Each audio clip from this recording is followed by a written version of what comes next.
آئی M F کے دفتر کے باہر احتجاج کر رہے ہیں. یہ ان کا بیان جو ہے، یہ جو ابھی ریسنٹلی احتجاج ہوا جس کی کمانڈ شہباز گل صاحب نے کی، تو اس کو سامنے رکھتے ہوئے، مد نظر رکھتے ہوئے انہوں نے یہ بات کی. ان کا یہ کہنا تھا کہ یہ آئی ایم ایف کے ساتھ پروگرام کو خراب کرنا چاہتی ہے یہ جماعت. آئی ایم ایف کے دفتر کے سامنے احتجاج کیا گیا. یہ مٹھی بھر عناصر ہیں احتجاج کرنے والے، خود کو نہیں دیکھتے اور کوئی یہ نہ سمجھے کہ پاکستان سے بڑا ہے. ملک دشمن جماعت خود قوم کو امریکی سازش کا کہتی تھی، اب آئی ایم ایف کو کہہ رہی ہے کہ امداد نہ دی جائے. آئی ایم ایف کو خط لکھا، شوکت ترین کی آڈیو سامنے ہے. اب ناظرین اگر یہ چیز دیکھی جائے کہ آئی ایم ایف کو خط لکھا، شوکت ترین کی آڈیو سامنے ہے اور شہباز گل صاحب کی زیر صدارت جو احتجاج جاری تھا اس سے ان کا یہ کہنا ہے کہ شاید ایفیکٹ ہو بھی، ایفیکٹ نہ بھی ہو، یہ تو ایک الگ بات ہے کہ کیا بنتا آئی ایم ایف کا، لیکن خاص اس سے کوئی فرق نہیں پڑتا. لیکن جو احتجاج کر رہے ہیں وہ آج کیوں احتجاج ادھر کر رہے ہیں، یہ سوال ضرور بنتا ہے.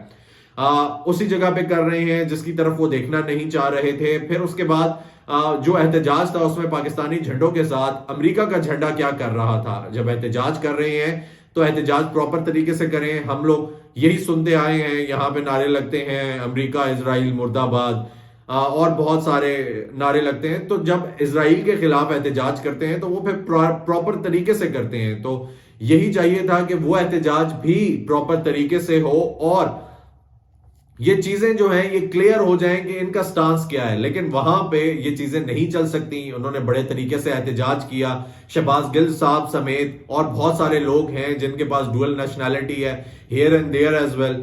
اور اس کے بعد یہ بھی فرق پڑتا ہے کہ ظاہر سی بات ہے انہوں نے یہ کہنا تھا کہ ہم نے کچھ نہ کچھ کیا ہے، فائدہ اس کا کچھ بھی نہیں ہے. آئی ایم ایف کے ساتھ جو معاملات طے پانے ہیں وہ طے پائیں گے. اس چھوٹے سے احتجاج جو مٹھی بھر عناصر، جیسا کہ عطا تاڑ صاحب نے کہا، ان کے اس احتجاج سے کوئی خاص فرق نہیں پڑتا. اور اگر فرق پڑتا بھی ہوتا تو ابھی یہ جو دورہ ہے یہ اتنا سکسیسفل نہیں جا رہا ہوتا. فرق صرف یہاں پہ ہے اور عوام صرف یہ چاہتی ہے کہ جو بھی فیصلے ہوں، قرض جو بھی ملے، اس میں جو شرائط ہیں وہ ایسی ہوں کہ عوام کے اوپر برڈن نہ پڑے، عوام کو ریلیف دیا جائے. جو غریب ہے، جو مڈل کلاس ہے، جو لوور مڈل کلاس ہے، وہ پس کے رہ گیا. ناظرین اس کے علاوہ ایک اور چیز جو پاکستان تحریک انصاف کی کور کمیٹی کی جانب سے سامنے آئی کہ کچھ اینکرز ہیں، کچھ صحافی حضرات ہیں جن کے پروگرامز میں نہیں جانا. جتنے بھی لوگ ہیں، افراد ہیں جو پاکستان تحریک انصاف سے منسلک ہیں کسی بھی طریقے سے، جو سینئر رہنما ہیں، جن کی اسکرین اپیئرنس ہے، وہ لوگ ان اینکرز کے پروگرامز میں نہیں جا سکتے. اور یہ کہا گیا ہے کہ متفقہ منظوری ہے اس پہ، جو پاکستان تحریک انصاف کی کور کمیٹی ہے اس کی متفقہ منظوری ہے جس پہ یہ لکھا گیا ہے کہ درج ذیل صحافی اینکرز کا بائیکاٹ ہے، یعنی کر رکھا ہے آلریڈی. یعنی یہ جو بائیکاٹ ہے یہ ابھی نہیں ہوا، یہ آلریڈی بائیکاٹ ہے. اور اگر دیکھا جائے تو اسی بائیکاٹ کے بعد ہمیں دیکھنے کو ملا کہ شیر افضل مروت صاحب جو ہیں وہ شاہ زیب خانزادہ صاحب کے پروگرام میں بیٹھے ہوئے تھے، کیونکہ شاہ زیب خانزادہ صاحب کا نام بھی اس میں شامل ہے. اور چند اور اینکرز بھی ہیں، ان کا نام بھی آپ کے ساتھ شیئر کرتا ہوں. ان کا یہ بھی کہنا ہے کہ کامران شاہد صاحب دنیا نیوز سے جن کا تعلق ہے، ان کے پروگرام میں کوئی نہ جائے. ان کو لگتا ہے کہ اس سے پاکستان تحریک انصاف کے منشور کو، تحریک انصاف کو، پارٹی کو نقصان پہنچ سکتا ہے. عادل شاہ زیب صاحب جن کا تعلق ڈان نیوز سے ہے، ان کے پروگرام میں بھی نہ جایا جائے. منیب فاروق سما نیوز سے ان کا تعلق ہے، ان سے بھی پرہیز کی جائے. اور شاہ زیب خانزادہ صاحب جو کہ جیو نیوز جن کا ابھی ذکر کیا کہ آلریڈی یہاں پہ ہے کہ کر رکھا ہے، یعنی بوائیکاٹ جو ہے وہ کر رکھا ہے، آلریڈی بوائیکاٹ ہوا ہے. لیکن پھر بھی شاہ زیب خانزادہ صاحب کے پروگرام میں شیر افضل مروت صاحب جو ہیں وہ بیٹھے ہوئے تھے. اس کے علاوہ سلیم صافی صاحب ہیں جن کا تعلق جیو نیوز سے ہے، ان کے پروگرام میں بھی نہ جایا جائے. تو ناظرین پاکستان تحریک انصاف کے اپنے بڑے مسائل ہیں. انٹرنلی پاکستان تحریک انصاف کو ابھی سمجھ نہیں آ رہی، کیونکہ پارٹی کا نام بھی نہیں ہے، پارٹی بھی ایگزسٹ نہیں کر رہی. اور کافی معاملات ہیں جس میں ان کی جو رہنما ہیں ان کا اتفاق بھی نہیں ہے، اور ابھی ڈائریکشن لیس بھی ہے. لیکن عوام بھی ان کے ساتھ ہے، اور اب دیکھتے ہیں کہ آگے کیا ہوتا ہے، کیونکہ ایک ایسی جماعت جو ہے جہاں پہ وہ پاپولسٹ ہو کے سامنے آتی ہے، دکھائی دیتی ہے، وہ اسی طریقے سے خطرناک بھی ہو سکتی ہے ملک کے لیے، عوام کے لیے. تو دیکھتے ہیں حالات کس طرف جاتے ہیں. اگر ابھی تک آپ نے چینل سبسکرائب نہیں کیا پلیز اس کو سبسکرائب کریں، بیل آئیکن کو پریس کریں تاکہ آنے والے نوٹیفیکیشنز بآسانی آپ تک پہنچ سکیں. اپنا خیال رکھیں.